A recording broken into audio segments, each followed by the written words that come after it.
আজকে তোমাদের সাথে শেয়ার করব কুই পাতুরি।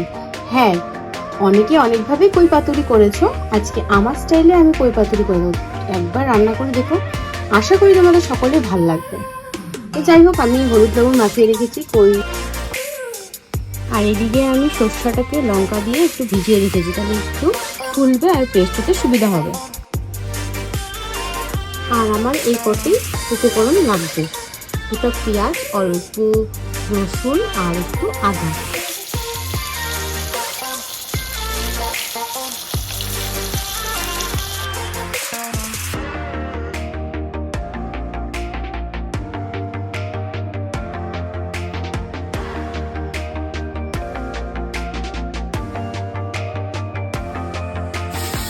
মাছ ভাজা আমার কমপ্লিট হয়ে গেছে। এখন আমি তেলের মধ্যে পেঁয়াজ আর কালো জিরা দিয়ে দিচ্ছি, এটাকে একটু নাড়াচাড়া করে নেবো।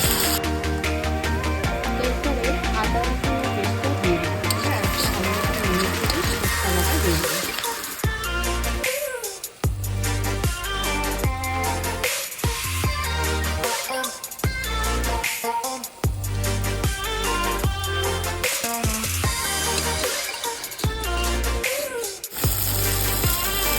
মশলাটা আমার ভাজা ভাজা হয়ে গেছে, তেল ছেড়ে আসছে। এখন আমি মশলার জলটা যে ছিল সরষা বাটা, ওই জলটা দিয়ে দিলাম।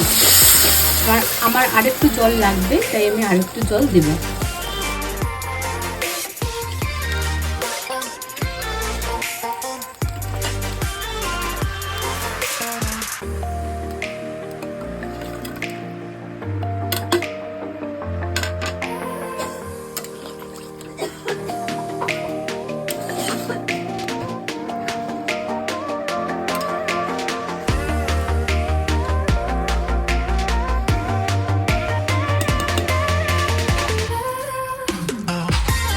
কুই পাতুরি কিন্তু আমার রেডি। লাস্টে এরকম সরষার তেল কাঁচা দিয়ে দিলে সরষার মধ্যে, তাহলে কিন্তু আসার টেস্টটা দ্বিগুণ হয়ে যায়।